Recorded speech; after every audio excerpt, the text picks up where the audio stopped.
नमस्कार, आप देख रहे हैं हल्ला बोल टीवी। मैं हूं अली। मुख्यमंत्री का आदेश, सोमवार और शुक्रवार को जाएं किसी भी कार्यालय में, अधिकारी आपकी बात भी सुनेंगे और साथ ही साथ आपको पानी भी पिलाएंगे। आइए इस पूरे मामले को विस्तार से समझते हैं हल्ला बोल टीवी के संपादक दीपक शर्मा से। देखिए, मुख्यमंत्री नीतीश कुमार ने कल माइक्रो ब्लॉगिंग साइट एक्स पर अपने आधिकारिक अकाउंट से एक बड़ा ऐलान किया है और वह ऐलान यह है अली कि सोमवार और शुक्रवार को आप किसी भी अधिकारी के दफ्तर में, किसी भी अफसर के दफ्तर में आप जाएं, आपकी बात सुनी जाएगी, आपकी समस्याओं का समाधान किया जाएगा और आपके साथ सम्मानपूर्ण व्यवहार किया जाएगा, आपको पानी के लिए पूछा जाएगा। जी, मुख्यमंत्री ने कहा है कि जो लोग आएंगे उनके लिए जरूरी सुविधाएं जैसे पेयजल, शौचालय वगैरह की पूरी व्यवस्था होनी चाहिए। क्यों मुख्यमंत्री नीतीश कुमार ने सोमवार और शुक्रवार का ही दिन चुना? बिल्कुल। और क्यों अब सोमवार और शुक्रवार को सारे अधिकारी अपने दफ्तरों में मौजूद रहेंगे आम लोगों से मिलने के लिए? इसके पीछे बड़ी दिलचस्प बात है। बात यह है कि अफसर जो होते हैं जी, वो सोमवार को, चूंकि संडे के बाद आना होता है, संडे को छुट्टी होती है, तो सोमवार को अफसर जो है कई बार दफ्तर में मौजूद नहीं होते हैं। जी, क्योंकि छुट्टी के बाद दफ्तर आने में कई सुस्ती की शिकायतें मिलती हैं। जी, और शुक्रवार को कई बार दफ्तर से वे पहले निकल जाते हैं। जी, तो सोमवार को आना नहीं और शुक्रवार को पहले जाना, जी, ये शिकायतें मिलती थी। बिल्कुल। इसीलिए मुख्यमंत्री नीतीश कुमार ने सोच समझकर सोमवार और शुक्रवार का दिन रखा है कि अगर सोमवार को लोग मिलने आएंगे और अफसर ऑफिस में नहीं पाए जाएंगे तो उनके खिलाफ कार्रवाई होगी। बिल्कुल। शुक्रवार को लोग मिलने आएंगे और अफसर पहले घर चले जाएंगे तो उनके खिलाफ कार्रवाई होगी। मुख्यमंत्री नीतीश कुमार पहले जनता दरबार लगाते थे और सीधे अपने अफसरों की टीम लेकर लोगों की छोटी से लेकर बड़ी समस्याएं सुनते थे, चाहे वो पुलिस से जुड़ी हुई हो या किसी भी भूमि से जुड़ी हुई हो या किसी भी महकमे से जुड़ी हुई शिकायतें हो। बाद में वो जनता दरबार अब नहीं लगता है। अच्छा। इसके बाद शुरू हुआ कि ठीक है, थाने में शनिवार को अंचलाधिकारी और थानेदार एसएचओ मिलकर लोगों की समस्याएं सुनेंगे। वो सफल नहीं हो पाया। उसके बाद डिप्टी सीएम विजय सिन्हा ने जब भूमि राजस्व विभाग की कमान संभाली इस बार नई सरकार बनने के बाद, तो उन्होंने कहा कि थानेदार एसएचओ आएंगे अंचला सर्कल ऑफिसर सीओ के कार्यालय में और वहां अंचलाधिकारी कार्यालय में दरबार लगेगा, जनता दरबार, और लोगों की थाना में न लगकर अंचलाधिकारी कार्यालय में लगेगा और वहां लोगों की समस्याएं सुनी जाएंगी। जी। उसके बाद जब यह बात हुई तो भूमि राजस्व विभाग में समस्याएं कम हुई हैं। जी। भूमि राजस्व विभाग के मंत्री और बिहार के डिप्टी सीएम विजय सिन्हा सहरसा में, भागलपुर में, पूर्णिया में, लखीसराय में, पटना में, कई जिलों में, मुजफ्फरपुर में लगा चुके हैं जनसंवाद, जिसे आप जनता दरबार कह सकते हैं। सीधे लोग आते हैं और बताते हैं कि फला जो है राजस्व कर्मचारी या फला सीओ हमसे 200 रुपया मांग रहा है, काम नहीं कर रहा, मेरा 2 लाख रुपया मांग रहा है, और वहीं उस काम का निपटारा होता है।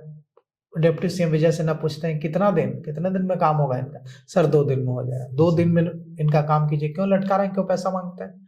तो और जो काम विजय सिन्हा ने किया है वो शायद बिहार के इतिहास में आज से पहले किसी ने ऐसा नहीं किया था। नहीं, नीतीश कुमार ने किया था। नीतीश कुमार जब जनता दरबार लगा, विजय सिन्हा के पास तो अपना विभाग है। नीतीश कुमार तो सभी विभागों के राजा, वो भी इसी तरफ फटकारते थे। बिल्कुल, अरे इससे भी ज्यादा। वो आपने वो दौर नहीं देखा होगा, उस समय आप स्कूल कॉलेज में पढ़ते होंगे, हम लोगों ने देखा है। नीतीश कुमार का जब जनता दरबार लगता था तो अगर किसी थाने से जुड़ा भी मामला है ना, वहीं पे डीजीपी डीजीपी साथ होते थे, चीफ सेक्रेटरी साथ होते थे। सीधे कहते थे कि डीजीपी साहब क्यों तंग किया जा रहा है इसको, कौन बाहुबली है, देखिए पकड़ के डालिए उसको अंदर। विजय सिन्हा वाला अंदाज, विजय सिन्हा का नीतीश कुमार वाला अंदाज है। नीतीश कुमार कॉपी कर रहे हैं क्या उनका? कॉपी नहीं कहेंगे, क्योंकि नीतीश कुमार विजय सिन्हा से बहुत सीनियर नेता है। नीतीश कुमार और विजय सिन्हा एक सीनियरिटी के नेता नहीं है। नीतीश कुमार विजय सिन्हा से काफी सीनियर नेता है। नीतीश कुमार अटल बिहारी वाजपेयी और लाल कृष्ण आडवाणी के साथ काम कर चुके नेता है। जब विजय सिन्हा बिहार की राजनीति में इतने बड़े नाम नहीं थे, तब नीतीश कुमार, जॉर्ज फर्नांडिस वगैरह केंद्र में मंत्री थे। तो इसलिए नीतीश कुमार से सीखेंगे विजय सिन्हा, विजय सिन्हा से थोड़े ही नीतीश कुमार सीखेंगे। तो नीतीश कुमार ने जो जनता दरबार का शुरू किया था, उसमें लोगों की बड़ी परेशानियां सॉल्व होती थी।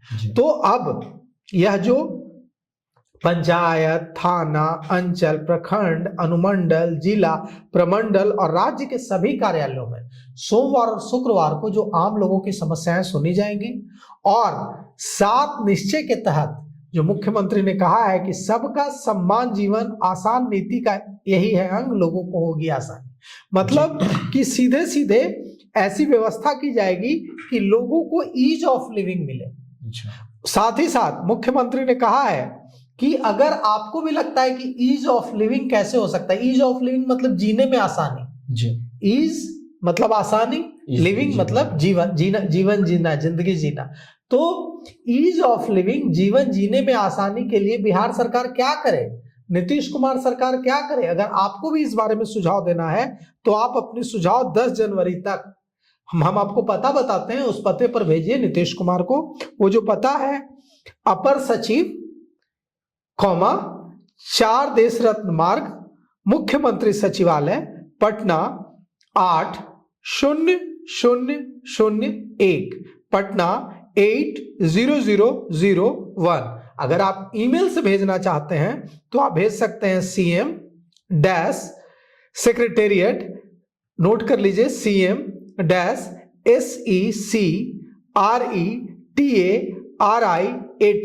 secretariat-bih@gov.in।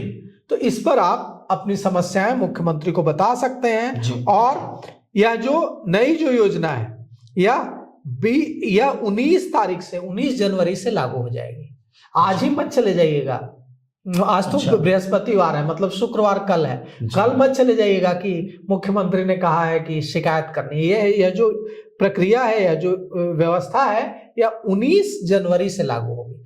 19 जनवरी से हर सप्ताह के सोमवार और शुक्रवार को अफसर अपने कार्यालय में आम लोगों से मिलेंगे, उनकी परेशानियां सुनेंगे, उनको पानी पिलाएंगे, उनकी बातें जानेंगे और समस्याओं का हल करेंगे। मतलब तो आम आदमी को कुल मिलाकर पूरे सम्मान के साथ उनकी परेशानी को सुनी जाएगी और उन्हें सम्मान दिया जाएगा। हालांकि इससे पहले अगर कोई जाता था और जाता है अभी भी, तो उसके साथ व्यवहार सही नहीं किया जाता, समस्याएं सुनी जाती हैं, उससे बड़ी नहीं सुनी जाती है, समस्याएं भी नहीं सुनी जाती, नहीं, अधिकारी अब उपलब्ध ही नहीं होते हैं। अच्छा। और कई बार तो चपरासी जो है बाहर खड़ा, वो कह देता है कि साहब नहीं है। अगर आपका वेशभूषा वो सही नहीं दिखे, अगर आप साहब की तरह दिखेंगे, चश्मा वश्मा लगाए हुए रहेंगे, लगेगा उसको कि अच्छा लगता है कोई आदमी है पहुंचा हुआ, तब वो बोलेगा कि अंदर जाके बताएगा। नहीं तो अगर वो देखेगा कि डरा सहमा हुआ कोई आया है तो बोल देगा कि साहब नहीं, से बाहर कर, हाँ साहब नहीं है, अभी नहीं मिले। तो अब ऐसा नहीं कहा जा सकता है, क्योंकि इसके लिए एकदम तय है कि सोमवार और शुक्रवार को अधिकारियों से मिलना है, अधिकारियों को लोगों से मिलना है, यह तय हो गया। तो अब होता क्या था कि जब मान लीजिए कि मुझे गया के एसएसपी से मिलना है या मुझे गया के डीएम से मिलना है, मैं जाऊंगा, बिल्कुल, और जाकर पहुंचूंगा तो पता चलेगा कि साहब के पास आज समय नहीं है। अगर मुझे मोतिहारी के एसपी से मिलना है या मुझे सिवान के सर्कल ऑफिसर से मिलना है, एडीएम से मिलना है, मैं जाऊंगा तो सिवान में पता चलेगा कि एडीएम साहब नहीं है आज, या एडीएम साहब बिजी हैं, आज उनके पास अभी टाइम नहीं है, मीटिंग में है। मैं घूम कर आ जाऊंगा पटना, फिर मैं सिवान जाऊंगा। तो या और मैं सिवान का रहने वाला हूं मान लीजिए, या मैं गया का रहने वाला हूं, या जहानाबाद का रहने वाला हूं, मैं जहानाबाद जाऊंगा, फिर जहानाबाद आऊंगा, फिर पटना आऊंगा। तो इससे लोगों को बड़ी परेशानी होती थी। लोगों को यह नहीं समझ में आता था कि कब मिले। ऐसा नहीं है कि लोग मिल पाते थे, एक्सेस अफसरों तक इतना आसान नहीं है। आप पत्रकार हैं इसलिए आपको आसानी हो जाती है, आप किसी से जाकर मिल लेते हैं, लेकिन जो आम लोग हैं वो इतनी आसानी से नहीं मिल पाते हैं। आप डीजीपी से जाकर मिल लेते हैं, आप तमाम दूसरे अफसरों से जाकर मिल लेते हैं, क्योंकि आप जर्नलिस्ट हैं। दूसरे जो आम लोग, हालांकि डीजीपी विनय कुमार के लिए लागू नहीं होता है, क्योंकि डीजीपी विनय कुमार ने इससे पहले ही ये व्यवस्था लागू कर दी है अपने कार्यालय में। जैसे ही उन्होंने चार्ज लिया, उसके बाद उन्होंने तय कर दिया कि हम रोज शाम में आम लोगों से मिलेंगे। और मैंने वहां जाकर देखा है कि वो कितनी गंभीरता से मिलते हैं लोगों से, कितनी लोगों की गंभीरता से बातों को सुनते हैं। गंभीरता से कहने का मतलब है कि ऐसा नहीं कि बस कर दिया कि ठीक है रोज शाम में लोगों से मिलेंगे। वो अगर आप उनसे मिलने जाएंगे तो आपको इंतजार करना होगा, क्योंकि वो आम लोगों से मिल रहे होते हैं। उस समय में अगर कोई वीआईपी भी उनसे मिलने जाता है तो उसको इंतजार करना होता है, क्योंकि वो आम लोगों की समस्याएं सुन रहे होते हैं। वो सुन लेते हैं, फिर आते हैं, तब जाकर बात करते हैं। तो डीजीपी विनय कुमार ने यह जो परिपाटी शुरू की है, यह जो व्यवस्था शुरू की है कि हम रोज शाम में 6 बजे मिलेंगे आम लोगों से, आम लोग आए और जो भी उनकी परेशानी है वो बताएं। और ग्राउंड फ्लोर पर ही, जब आप अंदर जाएंगे डीजीपी कार्यालय में, तो ग्राउंड फ्लोर पर ही व्यवस्था है जहां कुर्सियां लगी हुई हैं। ऐसा नहीं कि आपको खड़े खड़े बात करना है, आपको कुर्सी लगी हुई है बहुत आम लोगों के लिए, बहुत अच्छी व्यवस्था है। कोई भी, चाहे वो किसान हो, चाहे वो गाय चराने वाला कोई व्यक्ति हो, या कोई बहुत बड़ा साहब हो, वो वहां जा सकता है और उनसे जाकर शाम के 6 बजे मुलाकात कर सकता है। और वो सारा काम छोड़कर सुनता है। कोई बोल रहा है कि मेरी गाय चोरी हो गई, सर मेरी बकरी चोरी हो गई, तो नहीं कहते हैं, मैंने देखा है। वो नहीं कहते हैं कि बकरी चोरी हो गई तो तुम डीजीपी के पास क्यों आ गए, क्योंकि उनको पता है कि जरूर इसकी बकरी चोरी हुई है, तो इसको थाने में इसकी सुनवाई नहीं हो रही है। इसकी बकरी जिसने चोरी की है वो उसको पीट रहा है, इसलिए मेरे पास आया है। पुलिस इसको नहीं इसकी बात सुन रही है। वो बकरी चोरी पर भी एक्शन लेता है, कह रहे बकरी बेचारे की चोरी हो गई, गाय चोरी हो गई, क्यों नहीं इसको इंसाफ मिल रहा है। हालांकि वो गरीब के लिए कीमती है, भले आप बिल्कुल बिल्कुल। तो इस तरह की जैसी व्यवस्था डीजीपी विनय कुमार ने शुरू की है, उस तरह की व्यवस्था अगर सोमवार और शुक्रवार को सभी दफ्तरों में शुरू हो जाए तो बिहार के लोगों की परेशानी काफी हद तक कम हो जाएगी। जी, तो सुना आपने, अब से यानी 19 जनवरी से मुख्यमंत्री नीतीश कुमार ने जो काम किया है वो वाकई में सराहनीय है। अब हर सोमवार और शुक्रवार में किसी भी कार्यालय में आप जाएंगे तो आपकी शिकायतें सुनी जाएंगी, साथ ही साथ आपको सम्मान भी दिया जाएगा, साथ ही साथ पानी और शौचालय की सुविधा भी दी जाएगी। इस पूरे मामले पर आपकी क्या राय है, अपनी राय कमेंट बॉक्स में जरूर दें। तो फिलहाल इस पेशकश में इतना ही। आएंगे खबरों के लिए बने रहे हल्ला बोल टीवी के साथ। धन्यवाद।